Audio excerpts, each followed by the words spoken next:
Hi everyone, welcome back to Grandpa Mark's Hobbies and an unboxing of AMT's Haulaway trailer. It's a 5-car automotive transporter. I'm going to be using it as a 5-car display stand.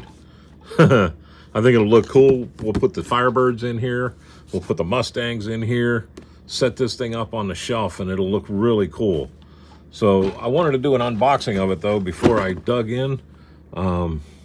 I've had this for a few weeks now and have just kind of, I don't know, I just never did the unboxing of it. And before I moved my shop next door, I just picked it up and thought, oh man, I haven't done an unboxing of this. And this is really good. You don't need to have a semi-truck to use this because the legs will go in or out. So you can use this as a display. And what I think I'm going to do is I'm going to have this sitting on the side or, you know, somewhere around with the Texaco station, which the Texaco station's base, every time I talk about it, is going to have to grow by 3 feet. But this is long. It will take up a good portion of a shelf, but I've been wanting it for quite some time now. I'm going to pull everything out of the box. I'm going to set the box next to me here, and let's see what we got. We got a typical AMT fan fold instructions. I think this is big enough for me to figure out. This thing is humongous. It's almost like it's one-to-one scale, but it's big enough to where I can read everything. Now I'll be honest with you, I'm not going to alter or uber detail this and go with lights and all that. I will weather it, but I'm going to build it straight out of the box. I want it more for displaying the cars, so I can show off the cars more than I want to do this. You know, I'm sure I'm going to end up putting the hoses on it. I mean, we got to do the hydraulic lines. We're going to have to do brake lines. But as for running the tail lights and the marker lights, I'm not gonna do all that. But I will run hydraulic lines, and I will run the pneumatic brake lines and things like that. They're, you know, they have the pistons in there. Might as well get our money's worth out of the kit. Next up, and in a bag, is the decals. So let's cut that open and see if I can do that without cutting my fingers off or cutting the decals.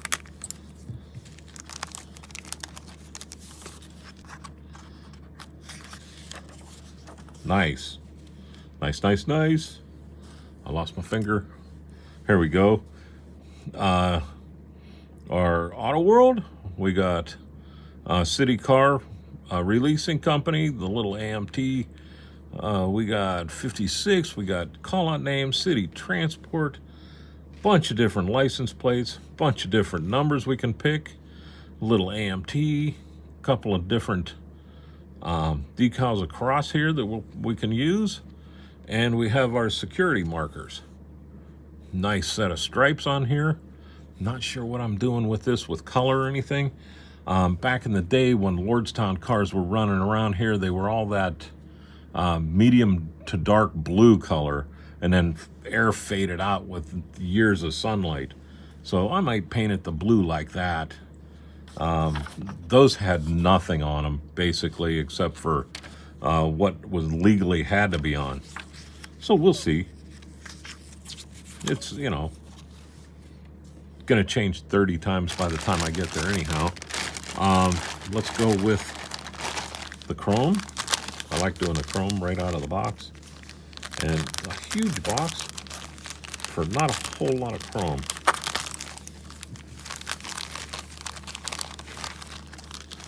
Nothing else, always check your bag. Decent amount of chrome.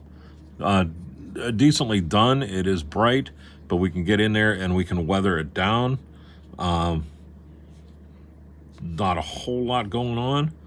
I'm not even sure. Those might be marker lights, I imagine, for the back. But very simple. We got our beauty rings, we got our rims, and our backs. So easy peasy there. We have a bag with one axle in it. Go figure.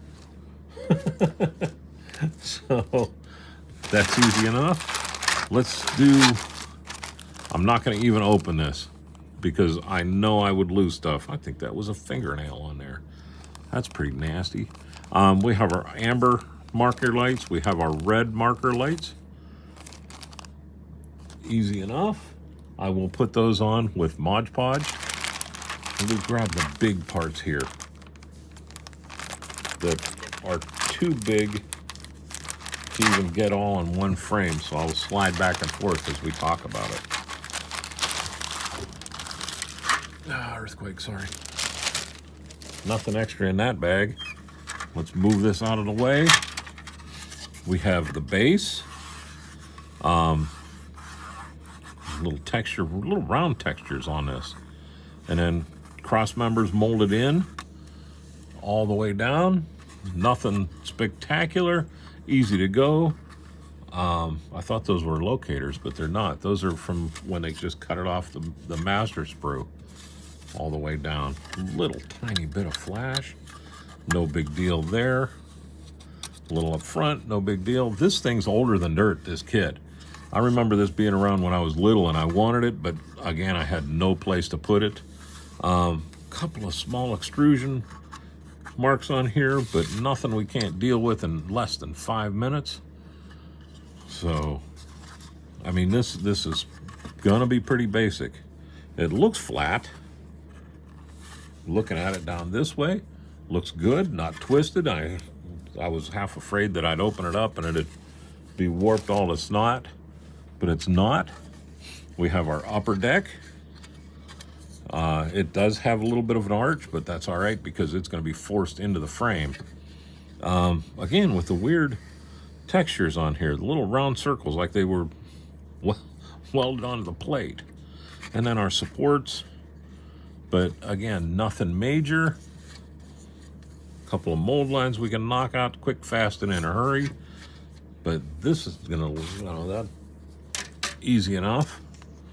We have matched set of sides, so we'll just do the one.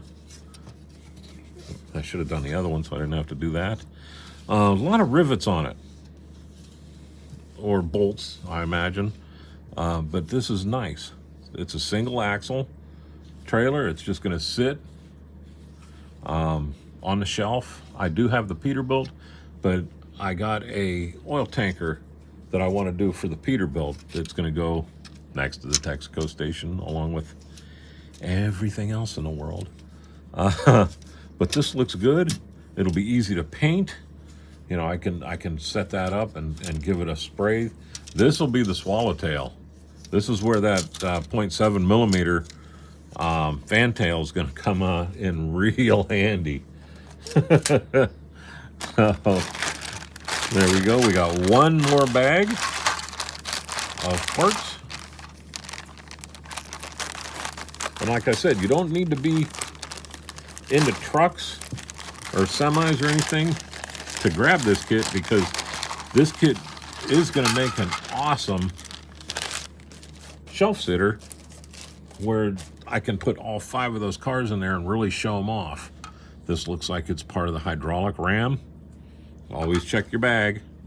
Back bumper, markers for the red lights. I'm going those right in the box right now so I don't lose with them. We'll move all this out. Here's another one. Not sure if that's a brake or what that's for. You know, the directions will tell, but we don't need to lose it.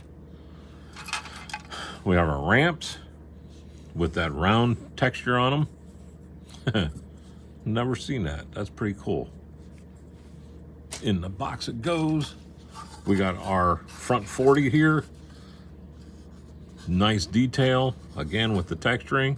What we'll do is, like I said, I'm going to do this in that blue color.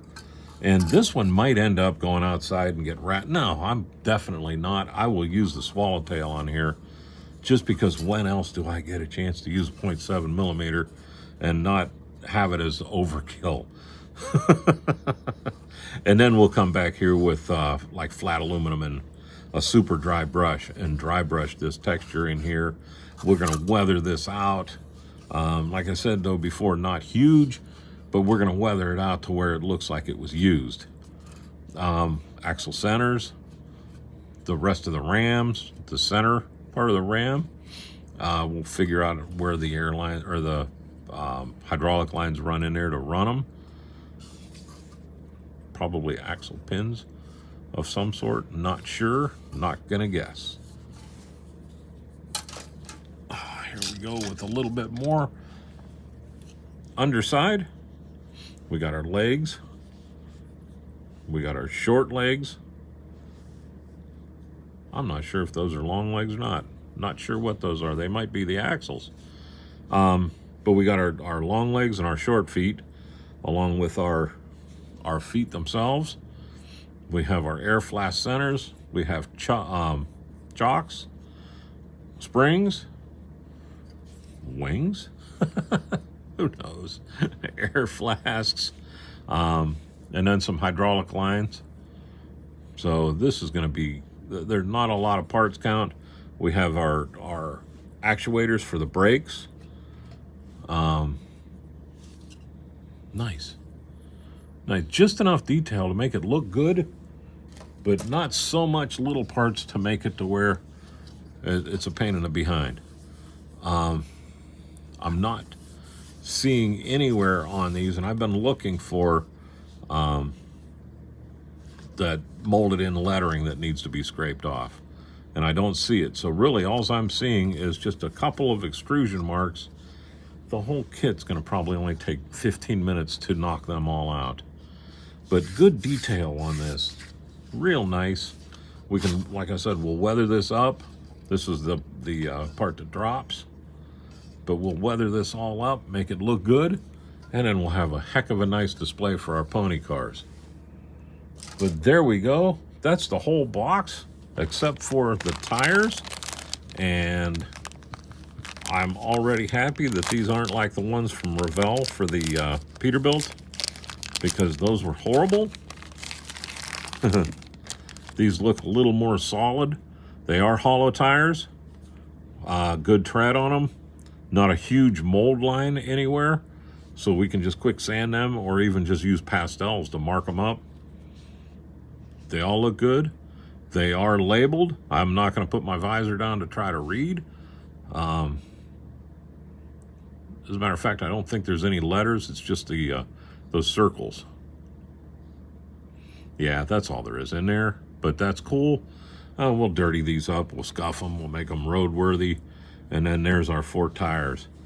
And with that, I will let you go.